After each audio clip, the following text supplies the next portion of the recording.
Kelley Blue Book just revealed that millions of SUV buyers in 2026 are about to make the same expensive mistake, and most of them won't realize it until years later. Not because they picked a bad SUV, but because they trusted the wrong reasons. Bad advice, flashy features, brand names that used to mean something. When Kelley Blue Book dug into what really happens after the purchase, how brutally some SUVs lose value, how fast repair bills start stacking up, and which popular models quietly spike your insurance, the rankings flipped in ways most buyers would never expect. What surprised me most about Kelley Blue Book's rankings is how different the list looks once you stop judging SUVs by reputation alone. A few models that people automatically trust didn't perform nearly as well when real ownership data was factored in. At the same time, several SUVs most buyers overlook ended up ranking higher because they simply make more sense to live with year after year. If you're planning to buy or replace an SUV in 2026, this breakdown can save you from making a decision you'll regret later. Because by the end of this video, you'll know exactly which SUVs actually deserve to be called the best, and which ones only look good on paper. Before we get to the obvious winners, this first pick exposes a mistake most buyers don't realize they're making.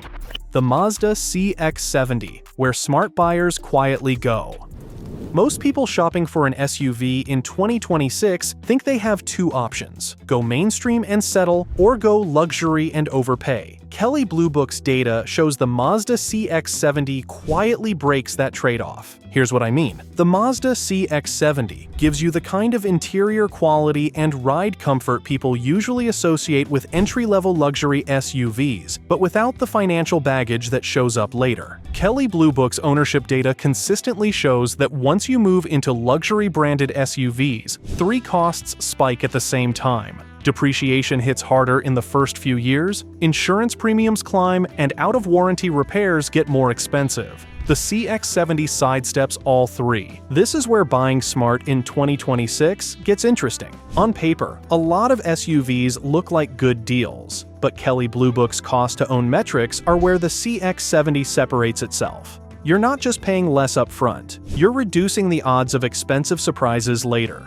Maintenance patterns for Mazda models tend to be more predictable than competitors chasing aggressive tech or complicated drivetrains, and that predictability is what keeps long-term ownership stress low. Resale value is the part most buyers ignore, until it's too late. Kelley Blue Book's resale trends show that while Mazda doesn't top Toyota and Honda at the very top of the charts, it consistently outperforms many SUVs in the same price range that chase premium styling or novelty features. That means when you eventually trade in or sell, the CX70 tends to give you more back than people expect. So, if you're looking for one of the best SUVs to buy in 2026 and you care about comfort, daily livability, and not feeling punished financially over time, the CX70 makes a strong case. It's not flashy, it's not extreme, it's just a smarter place to put your money than a lot of SUVs that look better in ads. But here's the twist. What if spending less upfront is actually the smarter move over time? The next SUV makes that argument in a way most buyers don't expect.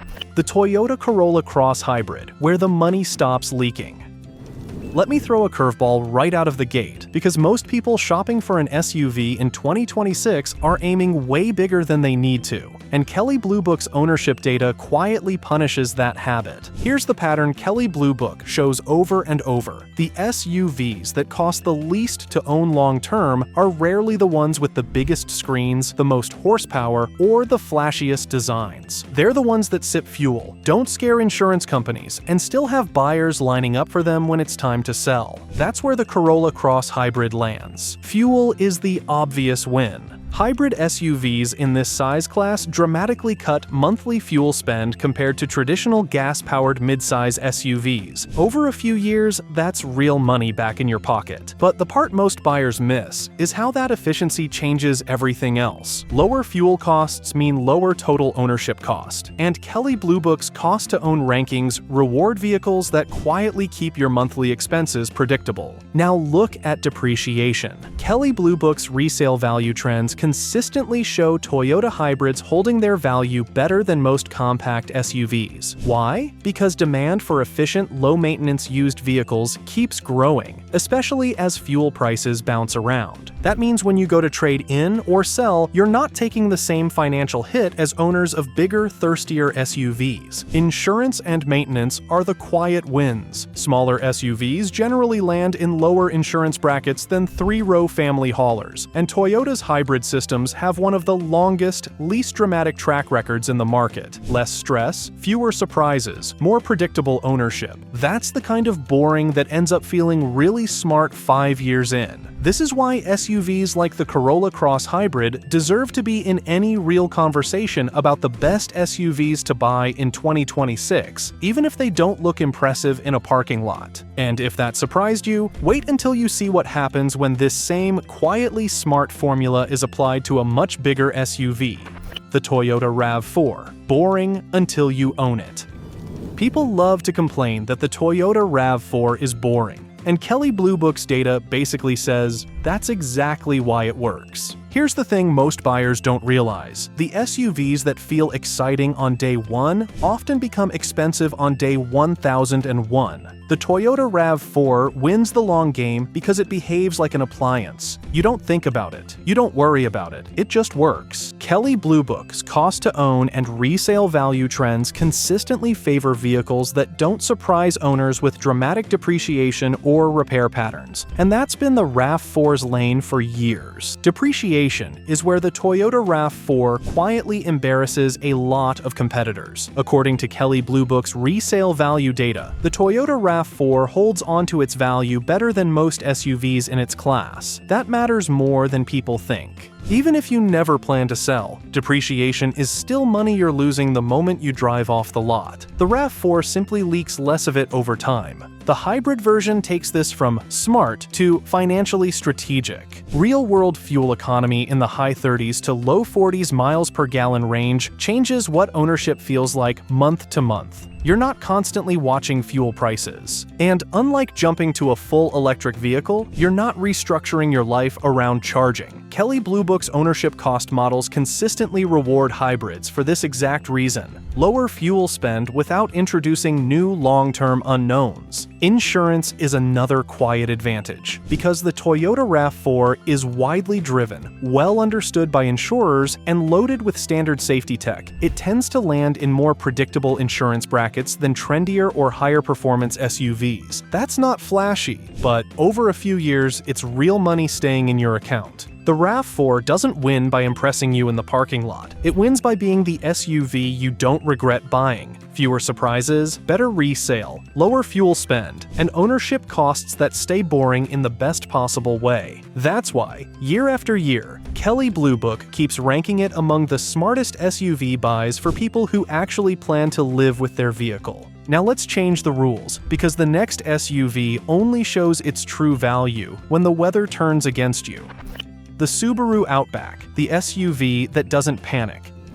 There's a reason the Outback doesn't change its personality every few years. It wasn't designed to chase trends. It was built to deal with real weather, real roads, and real ownership over time. And Kelley Blue Book's ownership and resale data consistently reward vehicles that age gracefully, instead of trying to look new every model cycle. Let's start with the part that actually matters in half the country: all-wheel drive. With the Outback, it's standard, not a pricey add-on. That matters beyond convenience. In snow states and wet climates, AWD vehicles tend to see fewer weather-related incidents, which can influence long-term insurance risk profiles. Insurers price risk. Kelley Blue Book's cost-to-own analysis consistently favors vehicles that reduce the odds of expensive, repeat claims. The Outback quietly checks that box. Then there's longevity. Kelley Blue Book's long-term reliability trends show Subaru owners keeping their vehicles for a long time, and not just because they like them. These are SUVs that regularly rack up high mileage with routine maintenance. The Outback doesn't chase bleeding-edge tech or overly complex systems, and that restraint shows up years later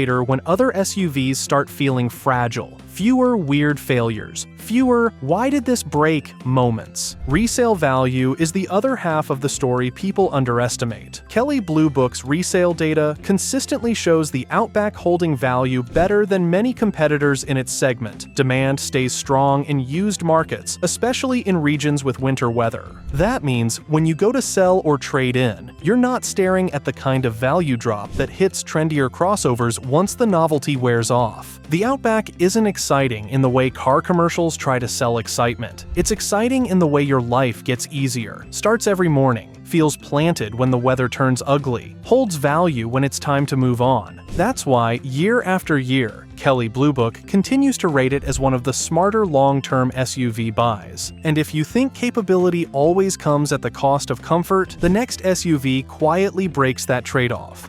The Lexus NX Hybrid, where comfort meets common sense.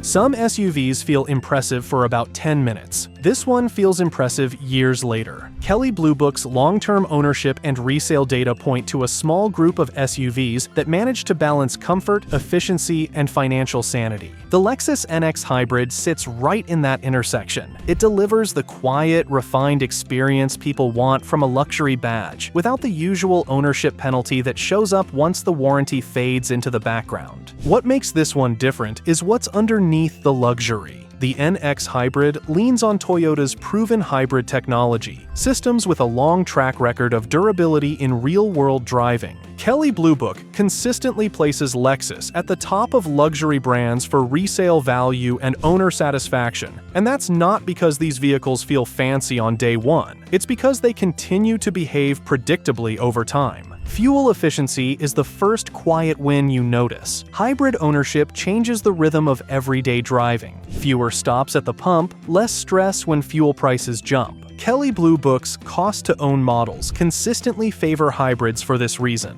They lower ongoing operating costs without asking you to reorganize your life around charging like a full electric vehicle would. Depreciation is where this SUV really separates itself from most luxury competitors. That doesn't just matter if you plan to sell. It shapes your total cost of ownership from day one. Losing less value over time is one of the simplest ways to pay less for a vehicle without changing anything about how you drive it. Then there's the ownership experience. The NX Hybrid is calm, quiet, and easy to live with. The tech is modern but not overwhelming. The interior feels premium without being fragile. Insurance tends to remain more predictable than with flashier luxury SUVs, and maintenance patterns stay closer to mainstream reliability than luxury unpredictability. It's the kind of SUV that fits into your life instead of demanding attention from it. Which brings us to the last SUV that makes people question why they were even considering anything bigger or more expensive.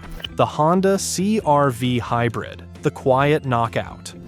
This is the SUV that makes a lot of luxury and oversized models look like bad financial decisions, not because it's flashy, but because the numbers don't lie. Kelley Blue Book's cost-to-own and resale data point to one simple truth for 2026 buyers. The CR-V Hybrid wins where ownership actually hurts or helps: monthly fuel spend, depreciation, and long-term reliability. It's the kind of SUV that doesn't impress you with gimmicks on day one, but quietly saves you money month after month, year after year. This SUV keeps total ownership costs low on multiple fronts at the same time. Real-world hybrid efficiency cuts fuel bills without forcing you into full electric vehicle uncertainty. You're not changing your habits, you're just spending less at the pump. Insurance stays predictable because this is a well-understood, safety-forward platform that insurers know how to price. And Honda's hybrid systems are designed to age without drama, which is exactly what Kelley Blue Book's long-term ownership models reward: fewer surprises, fewer painful repair cycles once the warranty is gone. Resale value is the quiet knockout. According to Kelley Blue Book trends, CR-V hybrids hold their value better than a huge portion of the SUV market, including many luxury and three-row models that look impressive but depreciate harder. That matters whether you plan to keep it long-term or move on in a few years. Losing less value is one of the simplest ways to lower the real cost of owning any vehicle. Here's the uncomfortable truth about buying an SUV in 2026. The moment you drive off the lot, the story of that vehicle changes. The ad copy fades, the new car smell disappears, and what you're left with is ownership. Fuel bills, insurance renewals, maintenance schedules, and the quiet reality of depreciation working in the background.